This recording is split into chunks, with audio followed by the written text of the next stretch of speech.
that's what the Lord asks us to do, is that extra mile and be exceptional.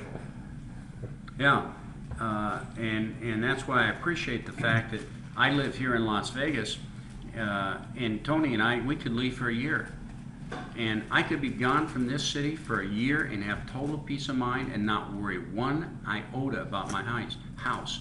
Because I know Tony has the attitude of that sacrificial service, and he's over checking on my house, he's checking on my sprinklers, he's making sure everything's in running shape. And more than once, he's taken money out of his own pocket and paid for this and that and the next thing. And I've tried to pay him back, not too hard, but I've tried to pay him back. But he doesn't ever take the money, you know. And so this is a ministry he has on top of all the other ministries he's involved in. And these things are pleasing to God, and these attitudes are pleasing to God. And so there we go. And now we're into verse 17. It says, "Obey your leaders and submit to them, for they keep watch over your souls as those who will give an account. Let them do this with joy and not with grief, for this would be unprofitable for you." I think this is again a point he's making to the very people that he, in this original group that he's written the book to. You see, he's basically saying, submit to your leaders. I'm your leader. You know what I mean? So don't let these bozos come in when I'm gone and lead you astray. You know, submit to your leaders. Imitate them. Don't be led away by these strange things. Now, because your leaders and what I've written to you, I'm accountable to God. This is not like Tinker Toys, folks. This isn't some like little Mickey Mouse game. When you stand up and you start representing God, whether it's down in the Bellagio with a megaphone or a sign or whatever, if you're not preaching the right message, if you're not preaching the right gospel, this is serious stuff, folks. Now, I believe there's a lot of flexibility with God, and there's a wide berth of air, but it's still a very, very serious thing when you are representing God. And now when you've got a church and you've got a whole bunch of people in this building that are looking upon you as a godly person, as a pastor, as a leader, as an elder, this is a tremendous responsibility, and God's going to hold you responsible. And he's holding me responsible for what I'm writing to you in the book of Hebrews. And this is something that I would say that should send chills up many, many pastors' spines in America today. And if they knew the implication of this, they'd probably get in their car and drive as far away from their church as they possibly could and never enter it again, because they've abused their congregation so much by giving them a pablum message. They've given them milk over and over and over and over, year after year, decade after decade, and never got onto the meat of the gospel. They're going to be held accountable for this. They're going to be held accountable before God. They may be the big shot. They walk up there on a Sunday morning in their fancy suit, and they've got all their cute little jokes, and they've got their choir sitting there, and everybody's looking at them as some kind of a hot shot. If they're not delivering, if they're not producing disciples, if they're not preaching the right message, those guys are in serious, serious trouble. So to become a pastor, to become a minister, it's not something you should just want to leap into. There's a tremendous amount of responsibility. It's not an occupation. That's why I wonder how many of these pastors, if they weren't on the Christian payroll, would actually even be in the ministry. You see, a pastorship is not an occupation.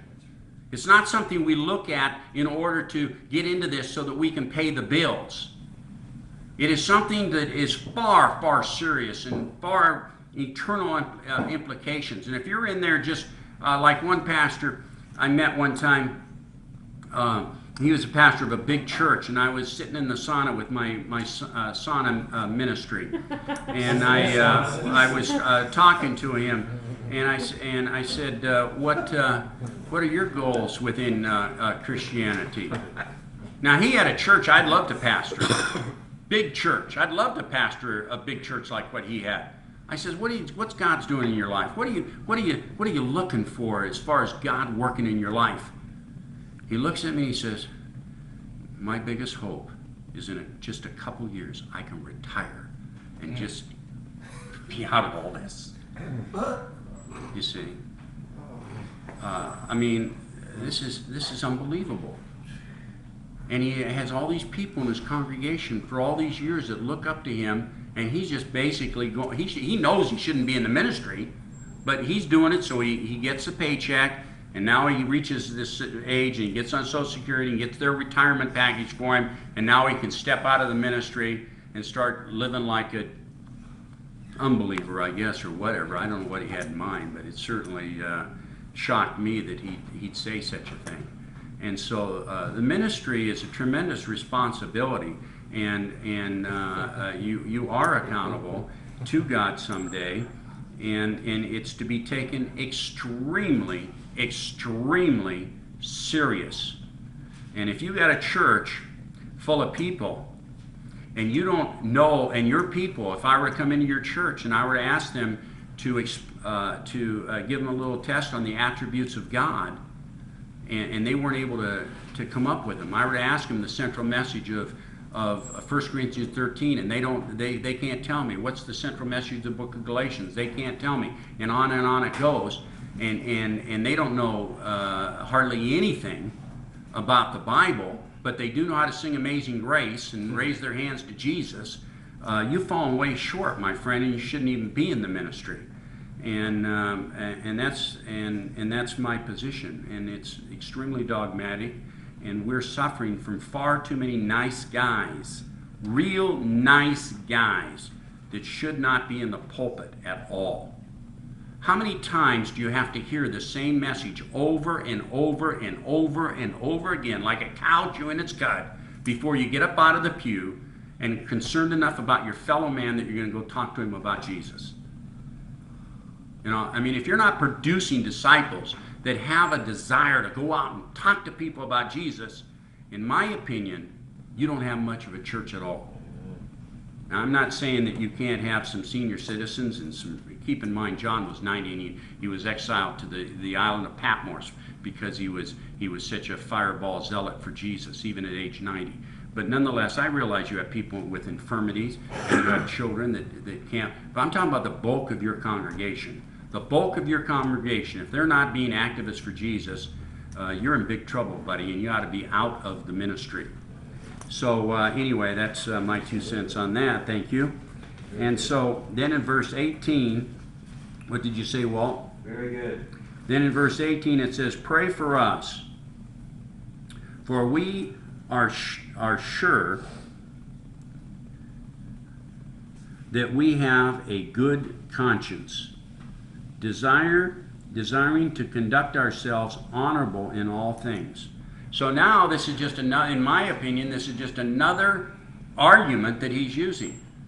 I mean, the author of this book will not stop. Now, after all these arguments he said, all these things he said to these people within the book of Hebrews, now he's saying, pray for me. Pray for me. Pray for us. For we are sure that we have a good conscience. A good conscience in relationship to what? A good conscience in relationship to what we've been telling you. A good conscience in relationship to our identity with Christ and our position in relationship with Christ. You see? And so therefore pray for us. It's just another way of attempting to maneuver these people into the seriousness of the sufficiency of Christ and Christ alone. Because if you don't have a good conscience, if you've got one foot in the old covenant, one foot in the new covenant, you can't have a good conscience. And I do have a good conscience in everything I've told you. Don't feel bad about what I just got through telling you in these 13 chapters. Go ahead.